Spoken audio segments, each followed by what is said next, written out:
Today, we will be discussing how to make the hose reel constant tension on a Series 7000 reel.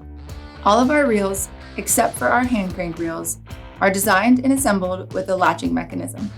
This allows it to lock into place so your hose doesn't automatically retract in when you don't want it to.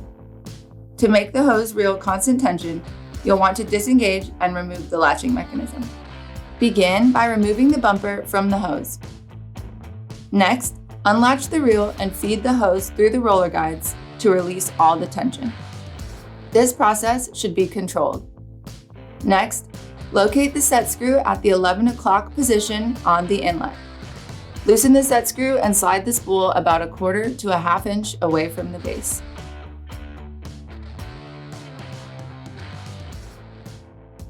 Next, locate the 2 nuts on the base frame below the guide arm.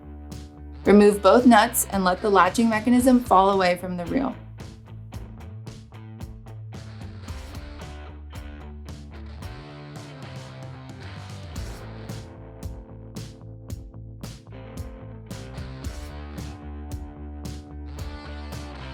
Slide the reel back until the shaft is flush with the hub, then retighten the set screw.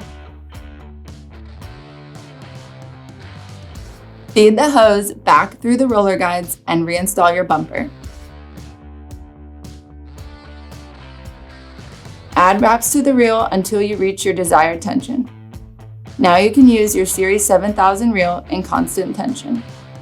For more how-to videos, visit Reelcraft.com.